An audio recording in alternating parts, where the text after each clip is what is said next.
abbaan manaa immoo jala ciisee billaadhaan garaa mi'a garaa gadi yaasa. Booniin maaf rajjeefte sababni maa inni eenyutu duubaa harka qaba ragaa qabatamaa waan isinitti himu qaba hanga dhumaatti na faana tura viidiyoo sheer walii godha. Didawwaltee kunoo of ajjeesuufanii aara galfadhu gaasiifa ballattuufaa jetti. Carraa dhumaa kennaafii jirti beeka. Booniin keekaa fi arrabsoo feesbuukaatiif jecha lubbuu fi galaafattee yoo ka jennee dubbannu taate aannan adii gurraacha jennee nama amansiisuudha. Nama duriyyee social miidiyaatiif jecha lubbuu isii galaafatee miti jechuudha walumaa galatti nama tokko kan isii haddee yookaan isii ganeetu jira jechuudha. Ni beektan isinillee nama sana. Kana dura nama sanii fi isii gidduu interview garagaraa godhaa turanii akkasuma viidiyoolee hedduutu ture jechuudha. Jiruu ishee keessatti ni beektan marti keessanuu. Abbaan manaa akka ati duutu si godhu ituu si faara jiru bakkee jira. Dubartoonni diina biraa hin qabanii beekadhu. Diinni dubartii guddaan nu abbaa manaa isaaniiti. Toora nama meeqa ga'eera mana namni du'e. Inji keessatti immoo ijoollee durbaati. Ati qaalii ta'uu kee beektaa garuu jabeenya ta'uu kan kee namaaf. Ati ofitti amanta taanaan akka namni sitti amanuuf akka namni si dhaggeeffatuuf jecha of hin dhiphisin of hin rakkisin. Ati ofitti amanta taanaan akka namni sitti amanuuf akka namni si waa'ee kan kee akka namni barbaadutti namaaf hin ibsin. Namni waa'ee kee akka isaan barbaadanitti akka ati ibsituuf wanni barbaadaniif si wal baruuf osoo hin taane si baranii si qaluufi. Smart ta'e lukkuun ta'in lukkuun osoo haatu albee ofiin qaltu baaftee nama of qalchiifti waan ta'eef afaan Oromooti. Dubartoonni diina biraa hin qabanii beekadhu. Diinni dubartii guddaan nu abbaa manaa isaaniiti. Nu jaalallee isaaniiti. Bakka haati manaa kee bakka jaalalleen ta'e eessa jirta jettee yeroo isiin si gaafattu asiin jira jetteetti himuu saalfattu dhayixeen taa'in. Geessee kapaasaa afaan Oromooti. Booniin maaf rajjeefte sababni maa inni eenyutu duubaa harka qaba ragaa qabatamaa waan isinitti himu qaba hanga dhumaatti na faana tura viidiyoo sheer walii godha. Gaafa isin viidiyoo dhumaa waraabde uf ajjeesuuf deemaa nagaatti isin jaaladha ummata kiyya bakki boqonnaa kiyyaa bakka san jettee gaafa isin murtee ofii murteessitee aada harka qabattee dhaabattu ummanni abaaramaan komantii abaarsaa komantii fokkisaa komantii lubbuu namaa balleessisu nama jalatti barreessu komantii san isinii dubbiseeti gara dubbii dhumaatti waliin deemna. Komantiin jalqaba irratti ani arge waan garaa nama nyaatu achitti walgarra anis dhufaan jira wallahi tunis uf jibbitee jirti uf ajjeesuuf daaf deemti. Obboleettii tiyya bakka sanitti boqonnaan hin jiru. Jireenya lafa kanarraa irratti yoo sitti mijatuu baate har'i boruu miti kaleen har'an taatu. Jabaadhu hojjedhu obsa qabaadhu boruu jijjiiramta. Komantiin itti aanu dafii deemiidha. Jibbee mucayoo tana yookaan jibbitee akka isin asirraa deemtuuf jarjara keessa jira jechaadha. Inni itti aanu congratulation. Mucayoon kitaaba eebbisiisaa hin jirtu yookaan yuunivarsiitii irraa eebbifamaa hin jirtu du'aa deemaa uf ajjeesuuf deema jette obsi bareedduu koo ni dabraa yoo jettee maal qaba. Yoo irraa hafte garuu walitti mufanna. Imala jetteef san irraa yoo hafte yoo du'uu baatte walitti mufanna waliin dubbifnu sitti aarraadha. Jibbi ilmi namaa sadarkaa kanatti waliif qabu maal akka ta'e ani naaf hin galle. Jaayisii maalitti dhiiftee laata? Karaan duuda lukkuu siif haa ta'u. Hin eebbiftamoon abaartee waan isaa naaf hin galle hundaafuu hanga ummanni keenya Oromoo kun walitti jabaate addunyaa walitti hin jabaanne. Harkaan waa walii godhuu hin danda'u. Harkaan waa wal godhuu hin danda'u. Komantiin garaa nama balleessu, komantiin miira keessa nama galchuu, du'a namaaf hawwuun ummata keenyaaf waan salphaadha. Nagayaan boqadhu mucayoon uf ajjeesa jedhaa jirti. Inni akka waan duutee godheeti ammaanuu du'aayii godhuufi eegale. Kootu jedhin anatu waan karaa salphaan ittiin of ajjeeftu kennaafi. Yoom akka tasaa du'uu baattes anatu ajjeesaadha. Minno brother waan nama hawwitu dhabdee waan ittiin nama ajjeeftu nama hawwita. Yoom hanga feete badaa'oo taate gaarummaaf keessaallee yoo dhabde afaan kee walitti yoo qabatte maal rakkoo qaba. Keessattuu nama du'aa jira uf ajjeesuuf deema jedhu irratti waan akkanaa gochuun yidabbiral. garuu sammuun qabdan osoo sammuu qabaattanii waan akkanaa hin yaaddan waan akkanaa hin dubbattan barnoota hin qabdanii barnoota baradhaa ilaalcha namummaa hin qabdanii namooma hin qabdanii nama ta'a akka namaatitti yaada gaafan isiniin jedhu natti aartan. Congratulation jennee jirra abbo jettituunis baga gammadde du'a kee murteeffattee deemuu keetiif baga gammadde. Homa hundaafuu amma dura viidiyoo tokko irratti hojjedhee ture hedduun keessanii arrabsitanii ni xiqqeessitanii mucayyoo tana sadarkaa isiin hin qabne waan isiin hin goone irra keettanii jireenya ofii jiraachuu jirti isin hin tuune isin bira hin geenne dhiisaa Oromootiyya yoo waa godhuu fi hin dandeenye arrabaan irraa ta'a waanaa godhaa isin hin jenne yoo dandeettan fooloo godhaa yoo dadhabdan dhiisa arrabaan irraa godhaa isin hin jedhe argitee waan dhufuuf taa'u waan as deemu akkanumatti ilaalee argane baga gammaddan warroonni jireenya isii jibbitan warroonni jireenya namaa walumaa galatti jibbitan baga gammaddan cidha godhadhaa amma shaamaa lokkosaa mana keessa deemaati dannasaa. Homa hundaafuu ammas mucayyoon tun ol baatee dubbattee du'aan jira of ajjeesaa jira jetteeti deemte akka waan namni biraa isii ajjeesetti fudhattanii nama biraa yakka keessa galchuudhaaf warroonni bakka poolisaa buutanii dubbii qottan dhaabadha. Booni maal jettee yeroo xumuraati viidiyoo isiin hojjettarratti jechuudha. Kana booda wanti boqonnaa naa kan yookaan irratti naa kan hojiilee miti bultiilee miti gaa'eellee miti jechaa turte jechuudha. Kana jechuun durriyyee sooshaal miidiyaa kana gubbaarraa iyyituuf jettee lubbuu isii hin galaafanne mucayyoon tun jechuudha. Warroottan durriyyee koomentii gala deemtee isii arrastuuf jettee timte jechuudha. Kan isii lubbuu isii qaalii tana galaafatte jechuudha. Nama tokkootu jira. Nama tokko kan isiin irratti if abdattee hirkoo godhattee siigalee irratti hirkatte kanammoo hirkoo siisan jalaa hiiqee lafatti isii darbeetu jira namni isiin abdatte ka isii gane ka isii haddeetu jira jechuudha kana jechuun nama maayindi isaa banaate qofa dubbii kana arguu danda'a jechuudha nama tokko ka isiin karaa fuulduraatti abdatte in the future jettee nama tokko ka isiin qabattee namni kun na jalaa hin hiiqu hirkoo kiyya abdii kiyyatti abdiirra kaayyatte nama abdii isiisan jalaa ganee jalaa hiiqeetu jira jechuudha gabaabtuu dubbiitti malee mucayyoon tun nama jabaa turte strong turte mucayyoon tun dubartii strong turte nama duriyyee sooshaal miidiyaatti jecha lubbuu isii galaafatee miti jechuudha walumaa galatti nama tokko kan isii hadde'e yookaan isii ganeetu jira jechuudha ni beektan isinillee nama san kana dura nama sanii fi isii gidduu interview garagaraa godhaa turanii akkasuma viidiyoolee hedduutu ture jechuudha jiruu ishee keessatti ni beektan marti keessan kun isii guutumaa guutuu sooshaal miidiyaa kana gubbaarra waan tureef marti keenya argaa turre waan ta'eef jechuudha saniifuu kana jechuun maal jechuudha please obboleeyyan kiyya warroottan bultii keessa jirtanis akkasuma alatti friendii naamin jettanii akka amantaa keenyaatti hin fakkadamu ni beeka warroottan waan akkasii keessa jirtanii si jiruun ittuma fufa malee jiruun iboodan deemtu ifoo dura deemti malee akkanaaf jettanii ilma namaa tokkoof jettanii lubbuu keessan akka hin galaafanne duutii miccoo tanaatii fi duutii qananii xiqqisho wal na fakkaate compare and contrast gizeen godhu wal fakkaata natti ta'e jechuudha saniifuu jiruu karaa fuulduraatti ittuma fuftee waan ta'eef please lubbuu teessan qaalii hin galaafatina dhiirtis lubbuu teessan qaalii galaafataniif boru ammoo dhalaa biraa fiduun isii waa hin oolamne jechuudha. Booniin keekaa fi arrabsoo feesbuukaatiif jecha lubbuu fi galaafattee yoo ka jennee dubbannu taate aannan adii gurraacha jennee nama amansiisuudha. Haka isii dho'isuudha cubbuu dubbachuudha. Dhugaan dho'isuudha. Nama dhugaan dho'isu caalaa namni nama miidhu hin jiru. Nama dhugaa dho'isu hubachuu hin dandeessu. Nama sobaan dhugaa dho'isu garuu hubachuu dandeessa. Kana jechuun dubartoonni nama jaalataniif arrabsamuu, nama jaalataniif beelawanii dheebochuu, nama jaalataniif lubbuu isaanii wareeguun sodaatan. Kanaafis lubbuu isaanii hin galaafatan. Dubartoonni nama jaalataniif beelawanii dheebotanii, nama jaalataniif arrabfamanii, nama jaalataniif aarsaa guddaa kafalanii, nama jaalataniin yeroo ganaman lubbuun isaanii biliqa dabarti. Lubbuu isaanii irratti ejjennoo fudhatan. Ejjennoo keessa deebii hin qabne. Lubbuu ofii balleessite. Isin kunis lubbuu ofii balleessite. Isin kunis lubbuu ofii balleessite. Isin kunis lubbuu ofii balleessite. Isin kunis lubbuu ofii balleessite. Jarri isin ammaas gubbaatti argitan kun hundinuu lubbuu ofii balleessani. Ilaa jarri keenya lubbuun kun tokko qofa. Aarii yoo ta'e hin darba. Rakkina yoo ta'e hin darba. Jaalala yoo ta'e hin darba. Jibba yoo ta'e hin darba. Wamti hin darbine adduuniyuma kana irratti hin uumamne. Rabbii tokkicha qofa wamti hin dabarre.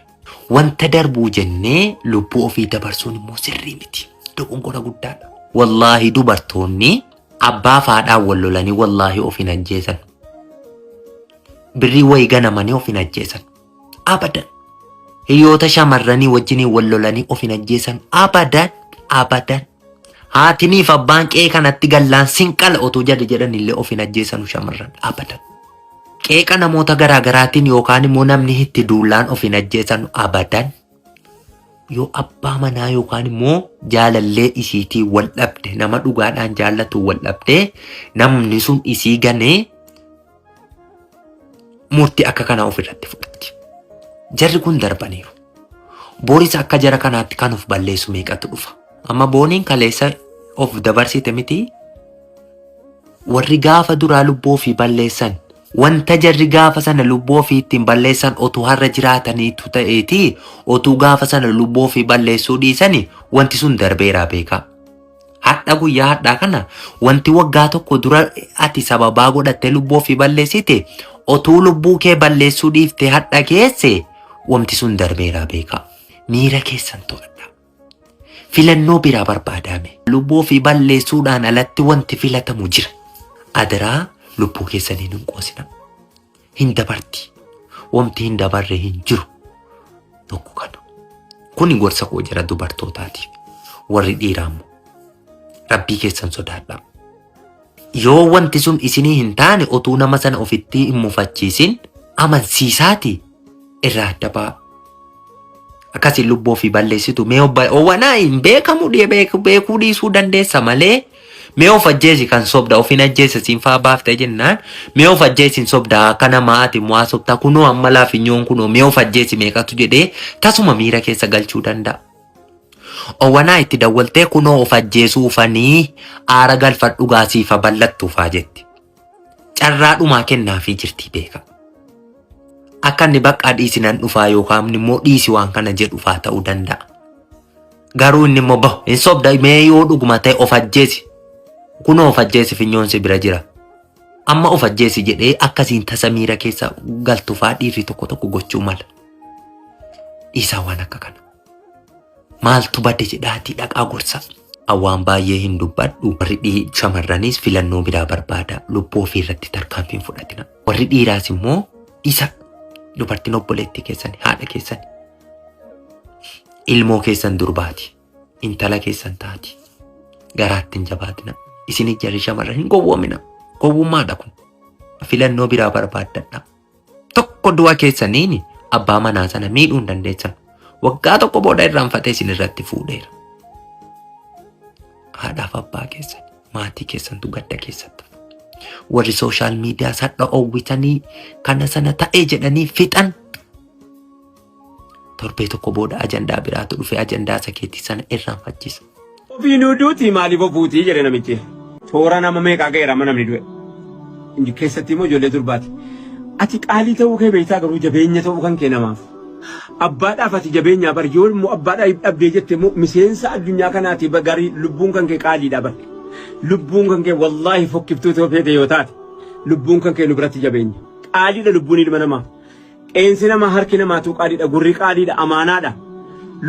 Lubbuun amma si keessa jirtutti qaamni kun amaanaadha hin gala meeshaa rabbiiti. Ijji bareenni kun hin gala. Keetiin inuu si fuudha.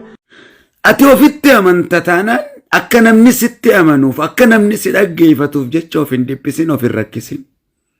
Waa'ee kan kee akka namni barbaadutti namaaf hin ibsin. Namni waa'ee kee akka isaan barbaadanitti akka ati ibsituuf wanni barbaadaniif si wal baruuf osoo hin taane si baranii si qaluufi. Smart ta'e lukkuun ta'in lukkuun osoo haatu albee ofiin qaltu baaftee nama of qalchiifti waan ta'eef afaan Oromooti. Booniin keenya akkana taati jee yaadee hin beeku. Baay'ee tokkoon gaddaa. Keessa keeyyaleen na cabee. Madaa shamarran Oromoo yeroo hedduudhaan dubbadha. Shamarran Oromoo hin tuqinaa ofitti qabaa jee yeroo hedduudhaan dubbadha. Hin tuqinaa boonillee jee hedduudhaan dubbadde. Hedduudhaan gorsee jechuudha.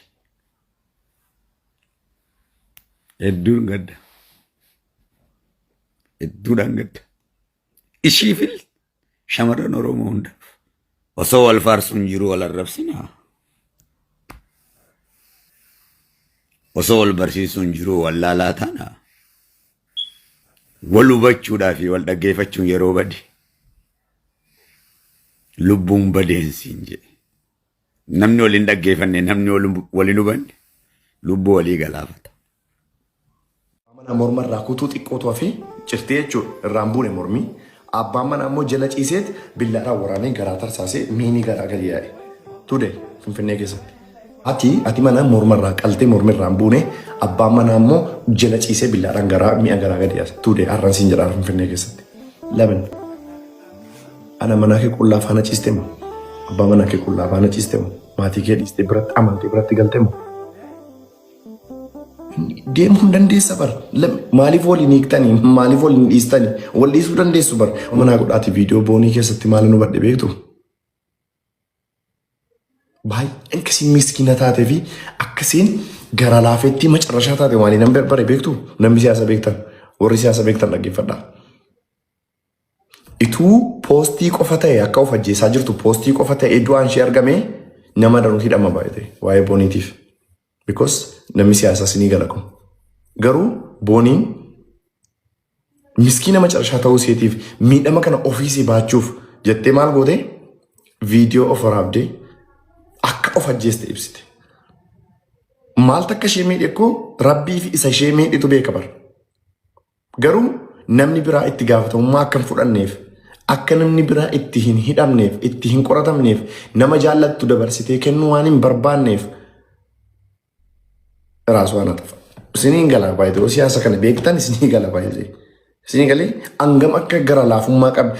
Duudee maarti barsiin akka bakka hin deebine beekti. Akka du'aa jirtu beekti. Akka deebi'uu hin dandeenye beekti. Kana caala qulqullummaan jira biyya. Hin jiru bar. Anatu of ajjeesee nama biraa hin gaafatinaa. Nama biraa itti gaafatamaa hin taasisinaa du'a kootii jechuudha baay'ee. Mucaan kun hangam akkasiin qulqulluu taate agartanii garuu. Video baay'ee. 2 videos. Mulat tokko. Aboo dhiiruma dhaqee mucaa kana hambisu dhabdanii hiriyaanuma dhabdee. Abbaan manaa akka ati duutu si godhu ituu si faara jiru bakkee jira. Akka ati duutu carraasiin kennu baay'ee. Wallahi booniin never ever she can't baay'ee. Hin gootu kan tasaqaa itaalle chichiliti.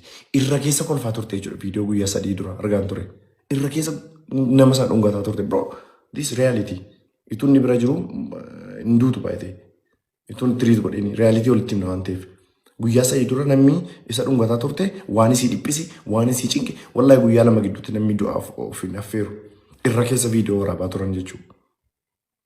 Wallahi irra keessa viidiyoo sun waraabamaa ture malee dhugaa yoo ta'e wanni sun wanni isii cinqe sun tureera yoo ta'e bira jira waan ta'eef waan sana fiiksi gochuu danda'a. Kun baay'ee dhugaa hadhoof ture barbaade liqimsi osin taane dhiisi. Dhiirris dubartiinis baala yoo wal jibbitan please gargar ba'a.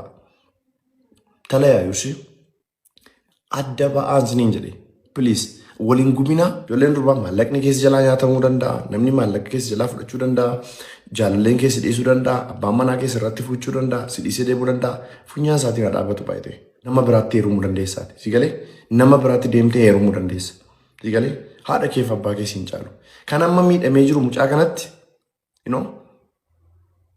faamilii si qofa maatii si qofa malee leelaa isaa hin goddan baddi ishilichi. Shamarran keenya dhiiraa jettanii of hin balleessinaa. Yoo barbaade funyaaniin dhaabachuu danda'a.